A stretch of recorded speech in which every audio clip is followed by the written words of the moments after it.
சித்தர்கள் சொன்ன ஒரு ரகசிய முறை தான். அதாவது குடல் சுத்தமே உடல் சுத்தம் அப்படின்னு. பெரும்பாலும் உங்கள நிறைய பேர் நம்மக்கிட்ட ட்ரீட்மெண்ட் வரவங்களும் சொல்ற ஒரு விஷயம் என்னன்னா, இந்த மலச்சிக்கல் தொந்தரவு இருக்குங்க. 2 நாளுக்கு ஒரு வாட்டி தான் போற மாதிரி இருக்கு அப்படின்னு. பெரும்பாலும் மலச்சிக்கல் இருக்கிற எல்லாருக்கும் இந்த பிரச்சனை இருக்குங்க. அதாவது சரும பிரச்சனைகள். ஸ்கின் ப்ராப்ளம் கண்டிப்பா ஏதாவது ஒண்ணு இருக்கும். டேண்ட்ரஃப்ல ஆரம்பிச்சு, ஹேர் ஃபால்ல ஆரம்பிச்சு, ஸ்கின் இச்சிங், எக்ஸிமா, சொரியாசிஸ் வரைக்கும் போய்க்கிட்டே அதே மாதிரி இன்னொரு முக்கியமான விஷயம், எப்பொழுதுமே இவங்களுக்கு உடல்ல கண்டிப்பா வாதம் அதிகமா தான் இருக்கும். ஸோ நாடியில பார்க்கும்போது கரெக்டா தெரியும். என்னங்க எவ்வளோ நாளா மலச்சிக்கல் இருக்கு, இவ்வளோ வாதம் இருக்கே அப்படின்னு நம்ம கேட்கும்போது, ஆமாங்க எனக்கு வந்து மலச்சிக்கல் ரொம்ப வருஷமா இருக்கு. மோஷன் போகும்போது எரிச்சலோட ப்ளீடிங். எத்தனை வருஷமா இதுல போராடிட்டே இருக்க முடியும்? நம்ம சாப்பிட்ற உணவு எல்லாமே இப்படி ரத்தம் வெளியேறிக்கிட்டே இருந்துச்சுன்னா, உங்க உடல் ஆரோக்கியம் அப்ப கெடுகெடுன்னு வெயிட் லாஸ் ஆக ஆரம்பிச்சிரும்.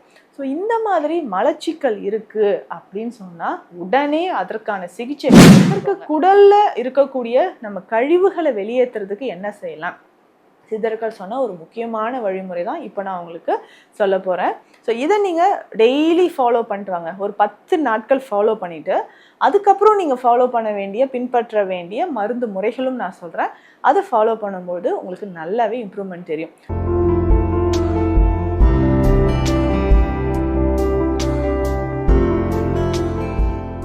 வணக்கம், நான் டாக்டர் நித்யா, சித்தா ஃபிசிஷியன். சித்தர்கள் அருளால் தொடர்ந்து பல பதிவுகளில் நிறைய விஷயங்களை நம்ம பார்த்துட்டு வரோங்க. ஸோ அந்த வகையில் சித்தர்கள் சொன்ன ஒரு ரகசிய முறை தான். அதாவது குடல் சுத்தமே உடல் சுத்தம் அப்படின்னு. பெரும்பாலும் உங்களில் நிறைய பேர் நம்மக்கிட்ட ட்ரீட்மெண்ட் வரவங்களும் சொல்கிற ஒரு விஷயம் என்னென்னா, இந்த மலச்சிக்கல் தொந்தரவு இருக்குங்க. 2 நாளுக்கு ஒரு வாட்டி தான் போகிற மாதிரி இருக்குது அப்படின்னு. பெரும்பாலும் மலச்சிக்கல் இருக்கிற எல்லாருக்கும் இந்த பிரச்சனை இருக்குங்க. அதாவது சரும பிரச்சனைகள். ஸ்கின் ப்ராப்ளம் கண்டிப்பாக ஏதாவது ஒன்று இருக்கும். டேண்ட்ரஃப்ல ஆரம்பிச்சு, ஹேர் ஃபால்ல ஆரம்பிச்சு, ஸ்கின் இச்சிங், எக்ஸிமா, சொரியாசிஸ் வரைக்கும் போய்கிட்டே இருக்குன்னு சொல்லலாம். அதே மாதிரி இன்னொரு முக்கியமான விஷயம், எப்பொழுதுமே இவங்களுக்கு உடல்ல கண்டிப்பா வாதம் அதிகமாக தான் இருக்கும். ஸோ நாடியில பார்க்கும்போது கரெக்டாக தெரியும். என்னங்க எவ்வளோ நாளா மலச்சிக்கல் இருக்கு, இவ்வளோ வாதம் இருக்கே அப்படின்னு நம்ம கேட்கும்போது, ஆமாங்க எனக்கு வந்து மலச்சிக்கல் ரொம்ப வருஷமா இருக்கு அப்படின்னு சொல்வீங்க. ஏன்னா இந்த வாதம் அதிகமாக இருக்கு அப்படின்னாலே உடல்ல கழிவுகள் தேக்கம், குடல் ஆரோக்கியமாக இல்லை, உங்களுடைய கட் ஹெல்த் ப்ராப்பராக இல்லை அப்படின்னு சொல்லும்போது கண்டிப்பாக உங்களுக்கு கான்ஸ்டிபேஷன் இஷ்யூஸ் வந்துடும். ஸோ 2 days ஒன்ஸ் மோஷன் போகிறேன், இல்லை டாய்லெட்டில் உட்காந்துட்டு 1/2 an hour நான் உட்காந்துருக்கேன். இதில் நிறைய பேர் ஃபேஸ் பண்ணுற ஒரு விஷயம், நீங்கள் ரொம்ப ஸ்ட்ரெயின் பண்ணி முக்கி நீங்கள் மலத்தை வெளியேற்றுறீங்க அப்படின்னு சொன்னால் ரெக்டம் ப்ரொலாப்ஸ் ஆக ஆரம்பிச்சிடும். உள்ளே இருக்கக்கூடிய மலக்குடல் வெளியில் வர ஆரம்பிச்சிடும். ஆசன வாய் பகுதியில் பார்த்தீங்கன்னா நிறைய பேர் சொல்கிற ஒரு விஷயம், எனக்கு பல வருஷமாக மலச்சிக்கல் இருந்து அதில் ரெக்டம் வெளியில் வர மாதிரி தெரியுதுங்க. வாஷ் பண்ணும்போது பார்த்தீங்கன்னா நல்ல வெளியில் வந்து ஏதோ மலர்ந்துருக்கிற மாதிரி தெரியுது அப்படின்னு சொல்கிறீங்க. மோஷன் போகும்போது எரிச்சலோட ப்ளீடிங். எத்தனை வருஷமாக இதில் போராடிக்கிட்டே இருக்க முடியும்? நம்ம சாப்பிட்ற உணவு எல்லாமே இப்படி ரத்தம் வெளியேறிக்கிட்டே இருந்துச்சுன்னா உங்கள் உடல் ஆரோக்கியம் அப்போ கெடுகெடுன்னு வெயிட் லாஸ் ஆக ஆரம்பிச்சிடும். ஸோ இந்த மாதிரி மலச்சிக்கல் இருக்குது அப்படின்னு சொன்னால் உடனே அதற்கான சிகிச்சைகளை எடுத்துக்கோங்க. ப்ரெக்னென்சி டைமில் ஒரு சிலருக்கு நமக்கு இந்த மாதிரி ப்ராப்ளம் இருக்கும், கான்ஸ்டிபேஷன் இருக்கும்.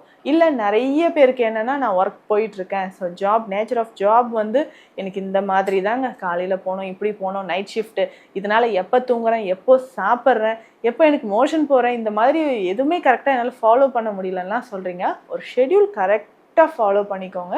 ஸோ எந்த வேலை எப்படி இருந்தாலும் கட்டாயமாக தினம்தோறும் காலையில் மலம் வெளியேற்றுவது ஒரு முக்கியமான ஒரு விஷயம். ஸோ இதற்கு குடல்ல இருக்கக்கூடிய நம்ம கழிவுகளை வெளியேற்றுறதுக்கு என்ன செய்யலாம்? சித்தர்கள் சொன்ன ஒரு முக்கியமான வழிமுறை தான் இப்போ நான் உங்களுக்கு சொல்ல போகிறேன். ஸோ இதை நீங்கள் டெய்லி ஃபாலோ பண்ணிட்டு வாங்க. ஒரு 10 நாட்கள் ஃபாலோ பண்ணிவிட்டு அதுக்கப்புறம் நீங்கள் ஃபாலோ பண்ண வேண்டிய பின்பற்ற வேண்டிய மருந்து முறைகளும் நான் சொல்கிறேன். அதை ஃபாலோ பண்ணும்போது உங்களுக்கு நல்லாவே இம்ப்ரூவ்மெண்ட் தெரியும். முதல் 10 நாட்கள் நீங்கள் அசைவ உணவு எதுவுமே எடுக்க வேண்டாம். இது ரொம்ப முக்கியமான ஒரு விஷயம். என்னங்க 10 நாளுக்கு நான்வெஜ் சாப்பிட? 10 நாள் தானேங்க. எவ்வளோ வருஷ கணக்காக நீங்கள் சாப்பிட்டு குடலில் குப்பை மாதிரி கழிவுகள் சேர்ந்துருக்கும். குடல் கழிவுகள் சேர சேர அடுத்தடுத்து என்ன நடக்கும் தெரியுங்களா? சரும பிரச்சனைகள் ஏற்பட ஆரம்பிக்கும், அதிகமான தலைமுடி உதிர்வு, இதயத்தில் பாதிப்பு ஏற்படும், நின்னா நடந்தா உட்கார்ந்தா மூச்சு வாங்குதுங்க அப்படின்னு சொல்றது, ஃபேட்டி லிவர் பிரச்சனை ஏற்படுறது, இந்த மாதிரி நிறைய பிரச்சனைகள் ஏற்படும்.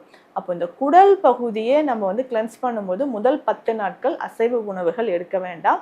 அதிகமான உப்பு, இனிப்பு சார்ந்த உணவுகளை கட்டாயம் தவிர்த்துக்கோங்க. மைதா சார்ந்த உணவுகள் எடுக்கிறீங்களா, அதுக்கும் ஒரு ஃபுல் ஸ்டாப் வச்சுருங்க. அதுக்கப்புறம் நீங்கள் என்ன ஃபாலோ பண்ணணுன்றதை நான் சொல்கிறேன்.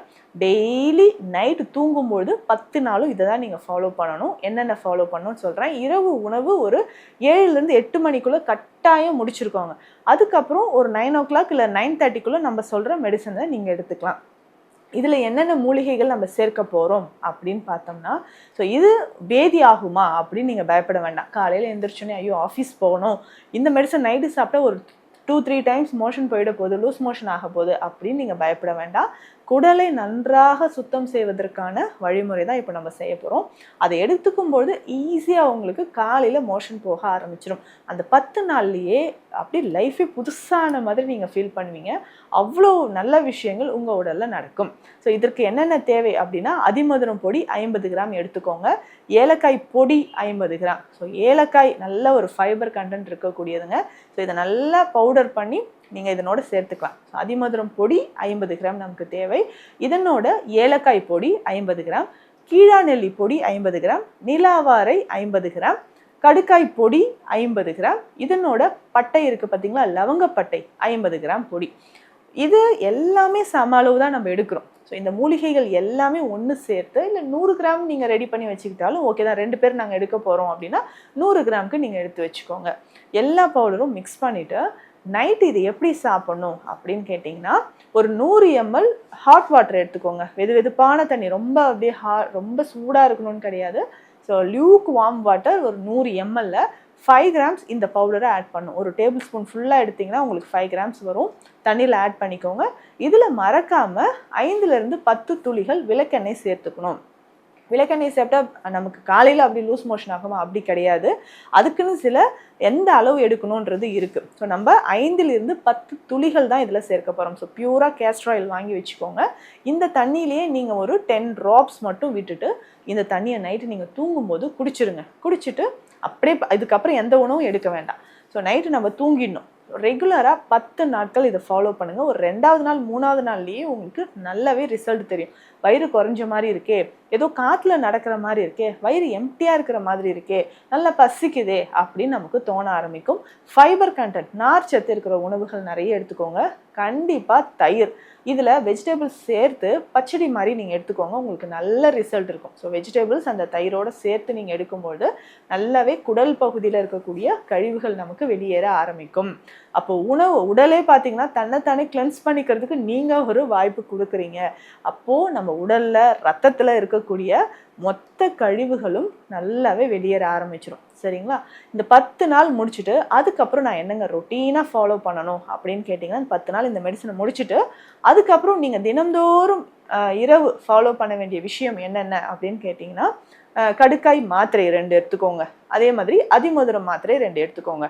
அது மாத்திரைகளாகவே இருக்கும், பவுடராக நீங்கள் எடுத்து கஷ்டப்பட வேண்டாம். ஸோ கடுக்காய் மாத்திரை 2, அதிமதுரம் மாத்திரை 2. காலையில் அதிமதுரம் மாத்திரை மட்டும் 2 போட்டுக்கோங்க. அவ்வளோதாங்க. ஸோ டெய்லி காலையில் அதிமதுரம் டேப்லெட் 2 போட போகிறோம். நைட்டில் அதிமதுரம் டேப்லெட்டும் கடுக்காய் டேப்லெட்டும் 2. இதை நீங்கள் ரெகுலராக ஃபாலோ பண்ணிகிட்டே வரலாம். சுகர், கொலஸ்ட்ரால், இல்லைங்க எனக்கு பிபி இருக்குது, ரொம்ப வருஷமாக இந்த ப்ராப்ளம் இருக்குது அப்படின்னு சொன்னால், இல்லை எனக்கு கான்ஸ்டிபேஷனால் வந்த பைல்ஸ் ஃபிஸ்டுலா ப்ராப்ளம் இருக்குது அப்படின்னாலும் இந்த வழிமுறையை நீங்கள் ஃபாலோ பண்ணிக்கலாம். அதுக்கப்புறம் நீங்கள் நான்வெஜ் சாப்பிட்றீங்கன்னா ரொம்ப ஸ்பைஸியாக நல்லா டீப் ஃப்ரை பண்ணாமல் நீங்கள் மைல்டாக எடுத்துக்கோங்க.